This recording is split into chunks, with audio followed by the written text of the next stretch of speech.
dearest, potent dispeller of spiritual ignorance, impartial imparter of supreme knowledge, understanding, and illumination, Zorba the Guru. How can I recognize a false teacher? This is an interesting question, a useful question, practical. I best respond with an incident where I sniffed out a scoundrel of a teacher.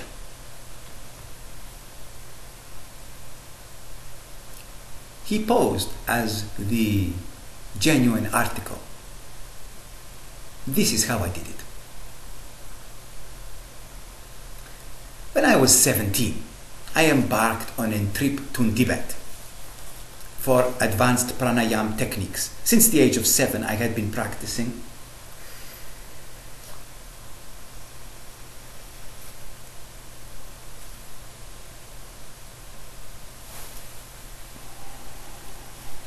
Various advanced techniques for the pranayama.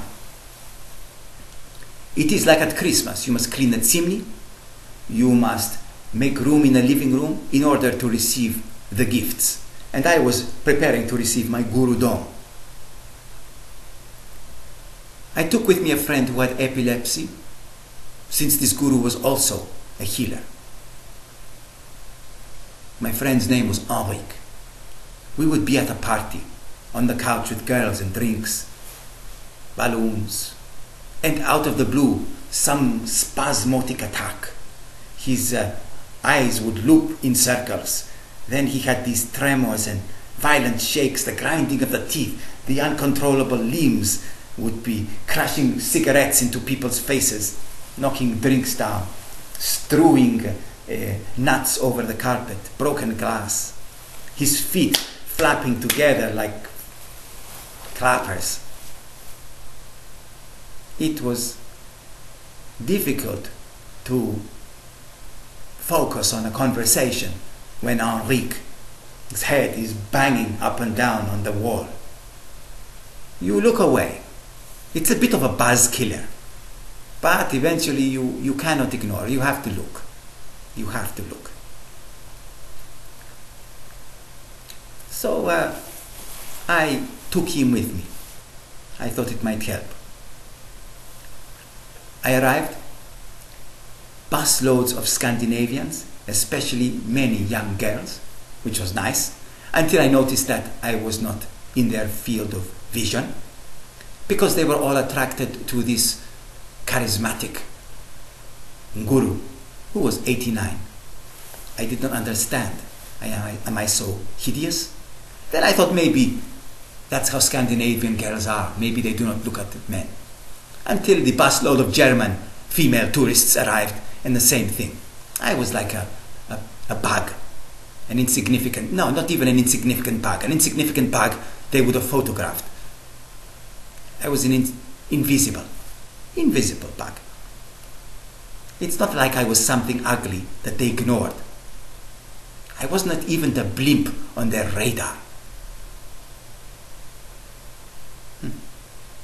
I wanted to find out what this Guru had, what this healer had. Forget the breathing, forget my friend. I wanted to learn, what is this? How do I attract these throngs of women, crowds, to me? That's what I wanted.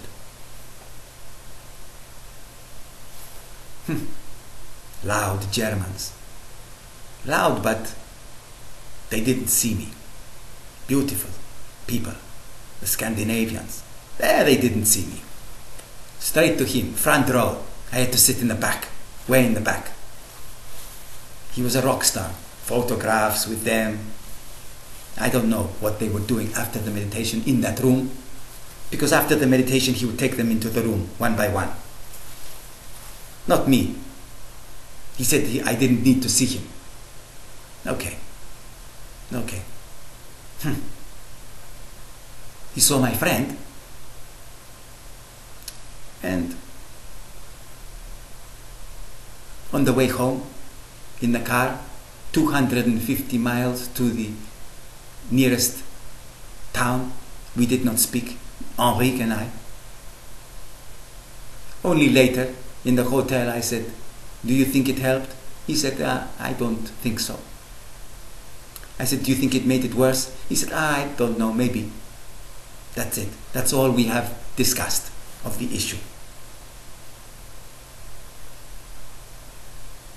After the meditation was over, he came out, invited everyone to his room. Everyone who was attractive, because it was like a Miss America, Miss Universe pageant there, and he was like the judge. Apparently he took the beautiful girls, but he took some men too. I don't know how he chooses. And after he saw the last one, he came out. I was waiting there just to see this man, learn something. And I considered him my guru from afar. I read his books. I developed some kind of connection with him, spiritual connection. And he looked at me sitting there by myself, and he said, "Come." I thought, whoa. I was elated.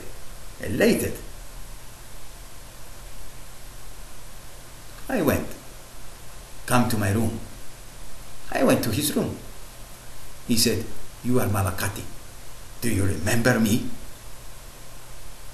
I was frying my brain trying to think. He said, "We used to live in Peru together in a tent. Do you not remember?"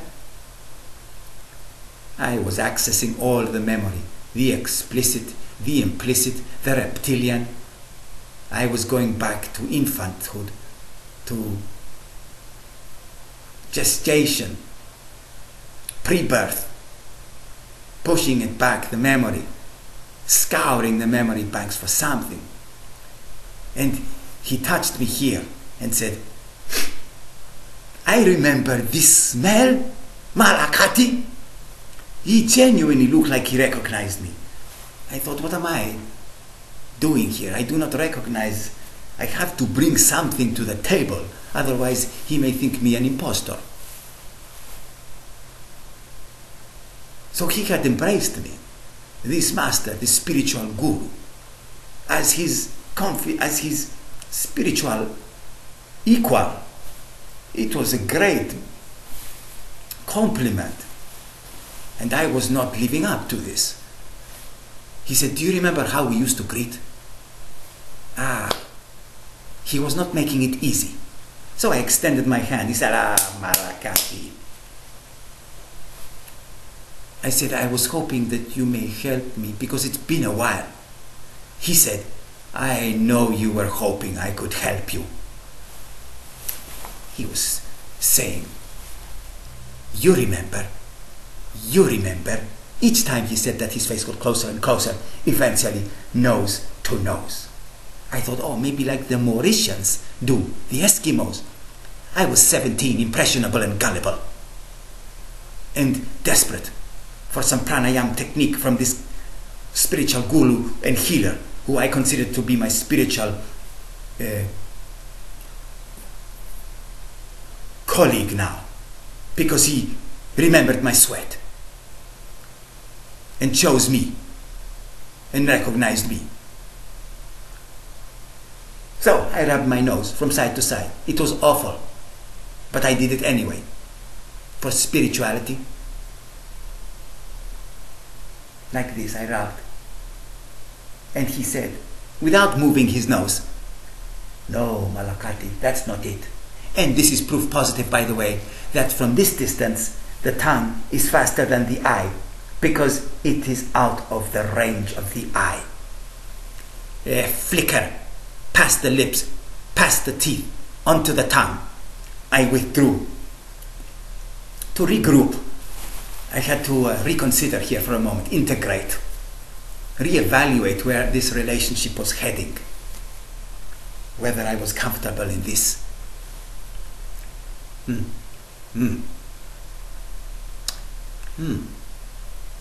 I scoured the room, trying to get my bearings, and he just glared, as if he were teeter-tottering on the fringes of having a brain aneurysm.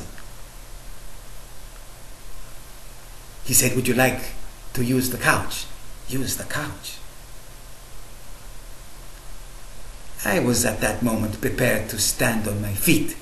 When you are a gazelle, in such situations, you need to be prepared to strut out of there. I scoured the room. I saw an ashtray spilled on the floor. And my suspicions were aroused. Maybe I am not the only Malakati.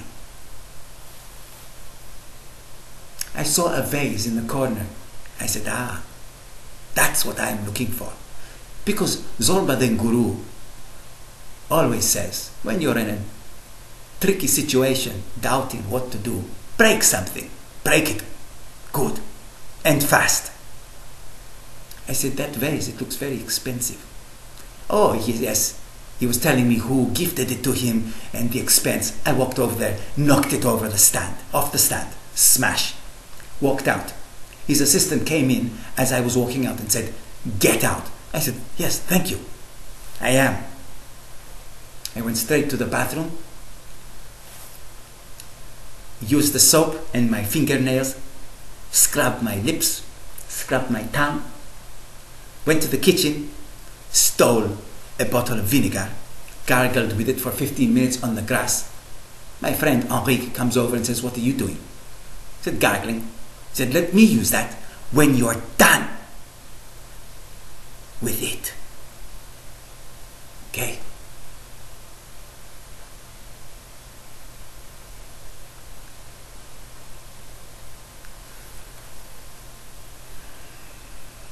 Well, I hope this somehow, in some way, helps you with your question, which was, yes, I remember. How can you tell a tongue-kissing faker?